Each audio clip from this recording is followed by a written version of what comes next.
انت آلاء حسين؟ احلف بالعباس مو انا اللي قتلتها.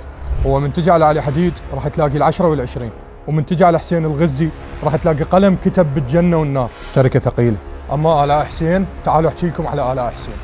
آلاء حسين وبس هي آلاء حسين. المقام هو 15 مجتمع تقام طقوسه على 15 سفرة رمضانية من إنتاج شركة بي ام اس اللي راح تشوفكم المقام تراجيديا وعنتر وليلى كوميديا، وين على التوب اوف ذا توبس قناة الرابعة الفضائية، وأيضا على تطبيق المنصة. العمل من بطولة الخاتون والأكاديمي القادم من بعيد يحيى إبراهيم، ونخبة رواد مثل دكتورة عواطف، سامي قفطان، انعام الربيعي، هند طالب، بتول، ستار خضير، وسناء عبد الرحمن، حسن المسرحي والدرامي هادي.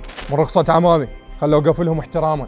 المقام مسلسلة متوالية وليست متتالية، يعني بنظام السيزن وليس الحلقات المنفصلة. يتناول قصة مجتمع يؤمن بالخرافة من جهة والموروث الديني من جهة أخرى. احنا ما عندنا بعربنا مرة ما تخلف، نطلقها لو نقتلها. عرف المجتمع يحكم، واللي يحكم ممكن يظلم. استفزني تعليق وقال اهو همبكي وموت ونعاوي. اقول لك لا، واوعدك اذا تاثرت فضميرك راح يوجعك، عيونك ما لهن صوج. الحوبه تبطي بس ما تخطي. المقام يتناول صراع اسري يصير ببيتي وبيتك، بس ويا من تطبق تعيش بنتك تموت مجهالك، واذا عاشت مرتك تموت كلمه امك، ويا من راح توقف فيك الخصام وانت الخصم والحكم. ساره يتيمه وما عندها احد، وين تروح؟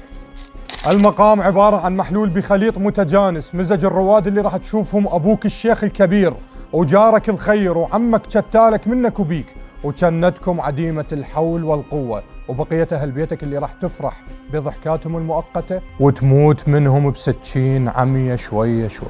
ولا أمير إحسان وحنان سمير القادمون من غيبوبة، لوسراء ياسين صنيعة العائلة إكس، وتحسين المسرحي اللي كان يرفض يطلع أمام كاميرا وهسه يلا عرفت ليش ما كان يريد أي كاميرا، ولمحة وجه جديد يراهن عليه علي حديد مثل غفران فارس وسالار ما كانوا خيارات عشوائية.